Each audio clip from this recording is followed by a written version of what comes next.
Ashok sir ನಾನು ವಫ್ ಅದಾಲತ್ ಮಾಡಿದ್ದು. ಆ ವಫ್ ಅದಾಲತ್ ಇರ್ಲಿಲ್ಲ, ಅದಕ್ಕಿಂತ ಮುಂಚೆ ವಫ್ ಅದಾಲತ್ ಮಾಡುವಾಗ ಬೆಲ್ಲ ಸಾರು ಬಂದಿದ್ರು. ಆ ಮೀಟಿಂಗ್ ಅಲ್ಲಿ ಬೆಲ್ಲ ಸಾರು ಇದ್ರು. ಹಂಗೆ ಬಿಜಾಪುರಲ್ಲೂ ನಮ್ಮ ಮನೆ ಯತ್ನಾಳ್ ಅವ್ರಿಗೂ ಆಹ್ವಾನ ಕೊಟ್ಟಿದ್ರು, ಅವ್ರು ಬಂದಿರಲಿಲ್ಲ. ನಾನ್ ನೀವು ಹೆಗ್ಲೆಲ್ಲ ನನ್ನ ಹೆಸರು ಇಡಾತೀರ ಅಲ್ಲ, ನಾ ಎದಕ್ ಬಂದಿದ್ನಿ ಅಂದ್ರ ಅಲ್ಲಿ ಐತಲ್ಲ ಏನೋ ನೀವು ನಿಮ್ಮಿಂದ ಬರ್ತೇನು ಅಂತ ಆಗ್ಬಾರ್ದಂತ ನೋಡಕ್ ಬಂದಿದ್ದೆ. ಆ ತರ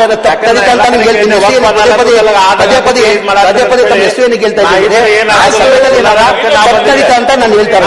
ಹಾಗಾಗಿ ಯತ್ನಾಳ್ ಅವ್ರಿಗೂ ನಾವು ಆಹ್ವಾನ ಕೊಟ್ಟಿದ್ವಿ, ನೀವು ಬನ್ನಿ ಅಂತ. ಯತ್ನಾಳ್ ಲೋಕಲ್ ಅವರಿದ್ರು, ಲೋಕಲ್ ಬಂದಿಲ್ಲ ಅವರು. ಆಮೇಲೆ 3 ದಿನ ಆದ್ಮೇಲೆ ಪ್ರತಿಭಟನೆ ಇಟ್ಕೊಂಡು ಎಲ್ಲ ರೈತರ ಆಸ್ತಿ ಎಲ್ಲ ಒಬ್ಬೊಡಿಗೆ ತಗೊಂಡ್ಬಿಡ್ತಾವ್ರೆ. 2,000 ಎಕರೆ ಅಂತಾರೆ ಯಾವ್ದು ಊರಲ್ಲಿ, 2,000 ಎಕರೆ ಅಂತ ಹೇಳ್ಬಿಟ್ಟು ಪ್ರೊಟೆಸ್ಟ್ ಮಾಡಿರೋದು ತಮ್ಗೆಲ್ಲ ಗೊತ್ತಿದೆ, ಈ ರಾಜ್ಯ ಜನಕ್ಕೆ ಗೊತ್ತಿದೆ.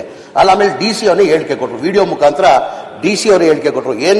ಯತ್ನಾಳ್ ಅವ್ರು ಏನು ಆರೋಪ ಮಾಡ್ತಾವ್ರೆ ಆ ತರ 2,000 ಎಕರೆ ಯಾವುದಿಲ್ಲ, ಬರೇ ವಫ್ ಆಸ್ತಿ ಇರೋದು, ಅಲ್ಲಿ 11 ಎಕರೆನೇ ಇದೆ ಅಂತ ಅವ್ರು DC ಅವರೇನೆ ವಿಡಿಯೋ ಮುಖಾಂತರ ಅವ್ರಿಗೆ ವಿಡಿಯೋ ಮುಖಾಂತರ ಹೇಳಿದ್ದಾರೆ. ಅಲ್ಲಿ ಗೊಂದಲ ಸೃಷ್ಟಿ ಆಯ್ತು. ಇದು ಪದ್ಧತಿ ಇವತ್ತಿಂದ ಇಲ್ಲ, ಈ ವಫ್ ಅದಾಲತ್ ಮಾಡ್ಕೊಂಡು ಬರ್ತಾ ಇರೋದು, ಈ ನೋಟಿಸ್ಗಳು ಕೊಡ್ತಾ ಇರೋದು ಪದ್ಧತಿ ಇವತ್ತಿಂದ ಇಲ್ಲ, ಬಹಳ ಹಿಂದಿನ ಬರ್ತಾ ಇರೋದು. ಏನೋ 60-70 ವರ್ಷದಿಂದನೂ ಈ ಪದ್ಧತಿ ಎಲ್ಲಾ ಸರ್ಕಾರದಲ್ಲಿ, ಜನತಾದಳ ಸರ್ಕಾರಲ್ಲೂ ನೋಟಿಸ್ ಕೊಟ್ಟಿದ್ದೀವಿ, ಕಾಂಗ್ರೆಸ್ ಸರ್ಕಾರಲ್ಲೂ ನೋಟಿಸ್ ಕೊಟ್ಟಿದ್ದೀವಿ, ಬಿಜೆಪಿ ಸರ್ಕಾರಲ್ಲೂ ನೋಟಿಸ್ ಕೊಟ್ಟಿದ್ದೀವಿ. ಈಗ ಬಿಜೆಪಿ ಸರ್ಕಾರ ಇರುವಾಗ 2008 ಹಿಡ್ಕೊಂಡು 2013ವರೆಗೂ 1100 ನೋಟಿಸ್ ಕೊಟ್ಟು ಖಾತಾಗಳು ಮಾಡಿದ್ದಾರೆ ಬಿಜೆಪಿದಲ್ಲಿ. ಎಷ್ಟು 2008 ಹಿಡ್ಕೊಂಡು 2013ವರೆಗೂ 1100 ನೋಟಿಸ್ ಕೊಟ್ಟಿದ್ದಾರೆ. ಅದಾದ್ಮೇಲೆ 2019 ಹಿಡ್ಕೊಂಡು 2023ವರೆಗೂ 4,567 ನೋಟಿಸ್ಗಳಿಗೆ ಕೊಟ್ಟಿದ್ದಾರೆ. ಒಟ್ಟಾಗಿ ಬಿಜೆಪಿ ಸರ್ಕಾರ ಇರುವಾಗ 5,667 ನೋಟಿಸ್ಗಳು ಬಿಜೆಪಿ ಸರ್ಕಾರ ಕೊಟ್ಟಿದ್ದಾರೆ. ಕಾಂಗ್ರೆಸ್ ಸರ್ಕಾರದಲ್ಲಿ 2013 ಹಿಡ್ಕೊಂಡು 2018ವರೆಗೂ 3,286 ನೋಟಿಸ್ಗಳು 86 ನೋಟಿಸ್ಗಳು.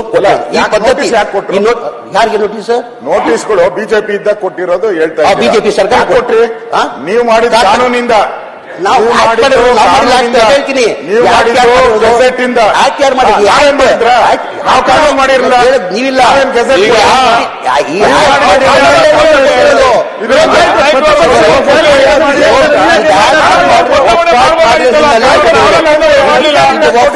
ಬಂತು. ಬಿಫೋರ್ ಇಂಡಿಪೆಂಡೆನ್ಸ್ ಅಲ್ಲಿ 1930 ವಫ್ ಆಕ್ಟ್ ಬಂತು. 1930 ವಫ್ ಆಕ್ಟ್ ಬಂತು. ಅದಾದ್ಮೇಲೆ ಸ್ವಲ್ಪ ಚೇಂಜಸ್ ಮಾಡ್ಬಿಟ್ಟು 1923 ವಫ್ ಆಕ್ಟ್ ಇರೋದು. ಅದಾದ್ಮೇಲೆ ನಮ್ಮ ಸರ್ಕಾರದಲ್ಲಿ ಆಗಿದ್ದು, ನಮ್ಮ ಸರ್ಕಾರದಲ್ಲಿ ನೋಟಿಸ್ ಕೊಟ್ಟರೆ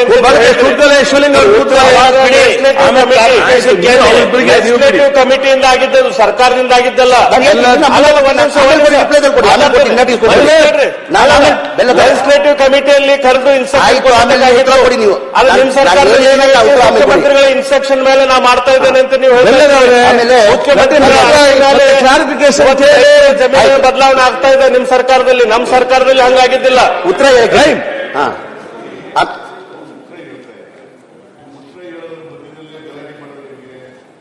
ನೀವು ಪರವಾಗಿ ಉತ್ತರ ಕೊಡ್ಲಿ, ಆಮೇಲೆ ಏನ್ ಕ್ಲಾರಿಫಿಕೇಶನ್ ಬೇಕು ನೀವು ಕೇಳಿ. ಅವರು ಉತ್ತರ ಕೊಡ್ಲಿಕ್ಕೆ ತಯಾರಾಗಿದ್ದಾರೆ. ಈಗ ಅಶೋಕ್ ಅವರು ಲೀಡರ್ ಆಫ್ ದಿ ಅಪೋಸಿಷನ್, ನೀವು ಅನೇಕ ವರ್ಷಗಳ ಕಾಲ ಮಂತ್ರಿಗಳಾಗಿದ್ರಿ. ಸರ್ಕಾರ ಉತ್ತರ ಕೊಡುವಾಗ ಮಧ್ಯೆ ಡಿಸ್ಟರ್ಬ್ ಮಾಡಿದ್ರೆ ಅವ್ರು ಉತ್ತರ ಕೊಡಕ್ಕಾಗತ್ತಾ? Let him reply. ಆಮೇಲೆ ಕೇಳಿ, ಏನ್ ಬೇಕಾದ್ರೂ ಕೇಳಿ, ಬರ್ಕಳಿ ಕೇಳಿ. ಆಮೇಲೆ ಈ ವಫ್ ಆಕ್ಟ್ ಬಂದಿರೋದು ಹೇಳ್ತಾ ಇದ್ದೀರಾ, ಸ್ವಾತಂತ್ರ್ಯ ಬರೋದ್ರಿಂದಲೇ ಮುಖ್ಯಮಂತ್ರಿಗಳು ಹೇಳಿದ್ದಾರೆ ಮಂತ್ರಿಗಳು ಉತ್ತರ ಕೊಡುವಾಗ ನೀವೆಲ್ಲ ಡಿಸ್ಟರ್ಬ್ ಮಾಡಬಾರ್ದು ಅಂತ. ನಾನು ಹಂಗೆ ವಿರೋಧ ಪಕ್ಷ ನಾಯಕ ಮಾತಾಡುವಾಗ 12 ಜನ ಎದ್ದು ನಿಂತ್ಕೊಂಡು ಮಾತಾಡಕ್ಕೆ ಬಿಡಲಿಲ್ಲ. ಇಲ್ಲ, ಇನ್ಮೇಲೆ ಮಾತಾಡಕೊಡಲ್ಲ ಬಿಡಿ. ಇನ್ಮೇಲೆ ಯಾರು ಮಾತಾಡಲ್ಲ. 12 ಜನ ಇನ್ಮೇಲೆ ಯಾರು ಮಾತಾಡಲ್ಲ, ಮಾತಾಡಕ್ಕೆ ಬಿಡಲಿಲ್ಲ. ನೀವ್ ಹೇಳ್ತೀರಾ, ನೀವು ಗಲಾಟೆ ಮಾಡ್ತೀರಿ, ಅಂತ ಹೇಳಿ ಒಂದೊಂದ್ಸಾರಿ ಕಂಟಿನ್ಯೂಯಸ್ ಆಗಿ ಮಾತಾಡಬಾರ್ದು ಅಂತೇನಿಲ್ಲ. ಅವ್ರಿಗೆ ಅನುಮಾನ ಬಂದಾಗ ಕೇಳ್ತಾರೆ. ನೀವು ಉತ್ತರ ಕೊಡಕ್ ಆಗಲ್ಲ ಅಂತಂದ್ರೆ ಕೊಡಬೇಡಿ. ಅಲ್ಲ, ವಿರೋಧ ಪಕ್ಷ ನಾವು ಮಾತಾಡುವಾಗ ಅವ್ರದ್ದೇನಿದೆ ನಾವು ವಿರೋಧ ಪಕ್ಷದವ್ರು ಮಾತಾಡುವಾಗ ಯಾರು ಉತ್ತರ ಯಾರು ಪ್ರಶ್ನೆ ಮಂತ್ರಿ ಕೊಡಬೇಕು. ರೂಲಿಂಗ್ ಪಾರ್ಟಿಯವರು ಉತ್ತರ ಕೊಡುವಾಗ ಯಾರು ವಿರೋಧ ಪಕ್ಷದವರು ಮಾತಾಡಬಾರ್ದು ಅಂತ let us pass A resolution, let us take A decision in this house. ಅಲ್ಲ ಹಂಗೆ ಆಗಲ್ರಿ, ಹಂಗ ಆಗೋದಿಲ್ಲ. ಅಲ್ಲ ನಮ್ಗೆ ಹೇಳ್ತಾ ಇದ್ದೀರಲ್ಲ ನೀವು, ಉತ್ತರ ಕೊಡಕ್ಕೆ ನೀವು ಮಾತ್ರ ಮಾತಾಡಬೇಡಿ. ತಗೋಬಹುದು, ನಾವು ಮಾತಾಡ್ತಾ ನೀವು ಡಿಸ್ಟರ್ಬ್ ಮಾಡಬೇಡಿ. ಹಾಗೆಲ್ಲ ಈಗ ಅವ್ರು ಉತ್ತರ ಕೊಡ್ಲಿ, ಅವ್ರು ಉತ್ತರ ಕೊಡ್ಲಿ. ಅಲ್ಲ, ನಮ್ಮ ಮಾತಿಗೆ ನಾವು ತಗೊಳ್ತೀವಿ ಸರ್. ಏನು ಕೇಳಲೇಬೇಡಿ ಅಂತ ಹೇಳಕ್ ಹೋಗಲ್ಲ. 3 ಜನ 4 ಜನ ಒಟ್ಟಿಗೆ ಎದ್ದು ನಿಂತ್ಕೊಂಡು ಕೇಳಿದ್ರೆ ಏನು ನನಗೆ 12 ಜನ ಉತ್ತರ ಹೆಂಗೆ? 12 ಜನ ಎದ್ದು ನಿಂತ್ಕೊಂಡ್ರು ಇರೋರೆಲ್ಲ ಇನ್ಮೇಲೆ ಮಾತಾಡಲ್ಲ, ಇನ್ಮೇಲೆ ಮಾತಾಡಲ್ಲ, ಬಟ್ ಮಾತಾಡಲ್ಲ. ನೀವೇ ರೆಕಾರ್ಡ್ ತೆಗೆಸ್ಕೊಂಡು ಮಾಡಿದ್ರೆ ನಿಮ್ ಫೋರ್ಸ್ ಅಲ್ಲಿ ಕೇಳೇ ಇಲ್ಲ ಸರ್, ನಿಮ್ ಫೋರ್ಸ್ ಅಲ್ಲಿ ನಾವು ಕೇಳೇ ಇಲ್ಲ ಸರ್. ರೆಕಾರ್ಡ್ ತೆಗೆದು ಮುಖ್ಯಮಂತ್ರಿಗಳು ರೆಕಾರ್ಡ್ಸ್ ತೆಗಿಸಿ ನೋಡಿ ಯಾರ್ಯಾರು ಡಿಸ್ಟರ್ಬ್ ಮಾಡಿದ್ರು, ಎಷ್ಟೇ ಜನ ಎದ್ದಿದ್ರು. ಇನ್ಮೇಲೆ ಮಾಡಲ್ಲ ಅಂತ ಬಿಡಿ, ಇನ್ಮೇಲೆ ಮಾಡಲ್ಲ. ನಮ್ದು ಹೇಳ್ತೀರಾ ನೀವು ಸಾವಧಾನವಾಗಿ ನಡ್ಕೊಳ್ಳಿ. ನಮ್ಮವ್ರು ಮಾಡೋದೇ ಹಿಂಗೆ, ನಮ್ಮವ್ರು ಇದೇ ಕೆಲಸದಲ್ಲೇ ಬಂದಿರೋದು, ಅದೇ ಅಭ್ಯಾಸ ಅವ್ರಿಗೆ ಅನ್ನೋ ತರ ಹೇಳ್ತಾ ಇದ್ದ. ಅದೇ ಅಭ್ಯಾಸ ಆದ್ರೆ ಬಿಟ್ಬಿಡೋಣ. ನನಗೆ ಹೋದ್ ಸಾರಿ ಉತ್ತರನೇ ಕೊಡಕ್ ಬಿಡ್ಲಿಲ್ಲ, ಬಾವಿಗಿಳಿದು ಬಿಟ್ರಿ. ಹೌದು, ನೀವು ಉತ್ತರನೇ ಕೊಡಕ್ ಬಿಡ್ಲಿಲ್ಲ. ಅಲ್ಲ ಸರ್, ನೀವು ನಮಗೆ ಮಾತಾಡಕ್ಕೆ ಬಿಡ್ಲಿಲ್ಲ, ಅವ್ರು ಮಾತಾಡಕ್ಕೆ ಬಿಡ್ಲಿಲ್ಲ, ಅನಿವಾರ್ಯವಾಗಿ ಬಾವಿಗೆ ಹೋದ್ವಿ ನಾವು.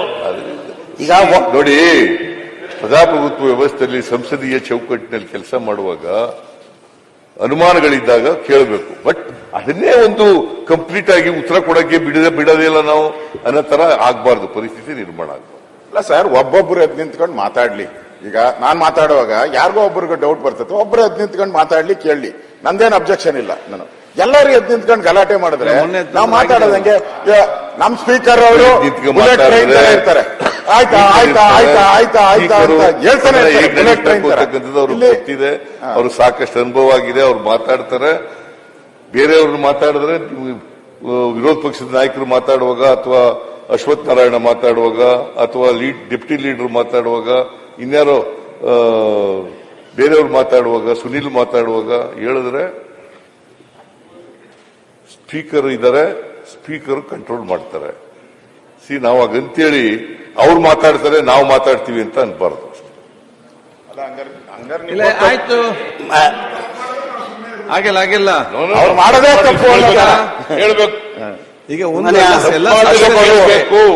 ಎಲ್ಲ ಮನೆ ಅಶೋಕ್ ಸಾಹೇಬ್ ಹೇಳ್ದಂಗೆ ಈ ಆಕ್ಟ್ ಇವತ್ತಿಂದ ಇಲ್ಲ, ಬಿಫೋರ್ ಇಂಡಿಪೆಂಡೆನ್ಸ್ ಅಲ್ಲೇನೆ 1913 ಆಕ್ಟ್ ಆಗಿರೋದು. ಏನೇ ಹಿಂದಿನ ಬಿಫೋರ್ ಇಂಡಿಪೆಂಡೆನ್ಸ್ ಬ್ರಿಟಿಷ್ ಕಾಲದಲ್ಲೇನೆ 1930 ಓದ್ತೀನಿ, ಡೀಟೇಲ್ ಕೊಡ್ತೀನಿ ನಾನು. 1930 ಆಕ್ಟ್ ಆಗಿರೋದು. ಅದಾದ್ಮೇಲೆ ಸ್ವಲ್ಪ ಚೇಂಜಸ್ ಮಾಡಿ ತಿರ್ಗಾ 1923 ಅಲ್ಲಿ ಇನ್ನೊಂದು ಆಕ್ಟ್ ಮಾಡ್ತಾರೆ. ಅದಾದ್ಮೇಲೆ ಆಫ್ಟರ್ ಇಂಡಿಪೆಂಡೆನ್ಸ್ ಅಲ್ಲಿ 1954 ಅಲ್ಲಿ ವಫ್ ಅಮೆಂಡ್ಮೆಂಟ್ ಆಕ್ಟ್ ಮಾಡ್ತಾರೆ. ಆ ಹಿನ್ನೆಲೆಯಲ್ಲೇ ನಾವೆಲ್ಲ, ನೀವು ಹೇಳಿದ್ರಿ, ಈ ಆಕ್ಟ್ ನೀವು ಮಾಡಿದ್ದಕ್ಕೋಸ್ಕರನೇ ನಾವೆಲ್ಲ ನೋಟಿಸ್ ಸರ್ವ್ ಮಾಡಿರೋದು. ಅದೇ ಕೆಲಸ ನಾನು ನೋಟಿಸ್ ಸರ್ವ್ ಮಾಡಿರೋದು ಅಂತ ತಮ್ಮ ಗಮನಕ್ಕೆ ತರ್ತೀವಿ. ಜೊತೆಯಲ್ಲಿ ಒಂದು ಸುಪ್ರೀಂ ಕೋರ್ಟ್ ಆದೇಶ ಆಗಿದೆ, ತಮಗೆಲ್ಲ ಗೊತ್ತಾಗ 1998 ಅಲ್ಲಿ ಒಂದು ವಫ್ ಇಟ್ ಇಸ್ ವಫ್ ಅಂತ ಹೇಳ್ಬಿಟ್ಟು ಸುಪ್ರೀಂ ಕೋರ್ಟ್ ಅಲ್ಲಿ ಆದೇಶ ಆಗಿರೋದು ತಮಗೆಲ್ಲ ಗೊತ್ತಾಗಿದೆ. ಅದಾದ್ಮೇಲೆ ಲಾ ಡಿಪಾರ್ಟ್ಮೆಂಟ್ ಇಂದ ಒಂದು ಒಪಿನಿಯನ್ ಕೇಳ್ತಾರೆ, ಲಾ ಡಿಪಾರ್ಟ್ಮೆಂಟ್ಗೆ ಒಂದು ಒಪಿನಿಯನ್ ಕೇಳ್ತಾರೆ. One Waqf it is Waqf ಇದು ಅಪ್ಲಿಕೇಬಲ್ ಆಗ್ತದ ಅಂತ ಕೇಳ್ತಾರೆ. ಇಮಾನ್ ಅಬಾಲಿಷನ್ ಆಕ್ಟ್ ಅದಕ್ಕೆ ಇಂಪ್ಲಿಮೆಂಟ್ ಆಗ್ತದಂತ.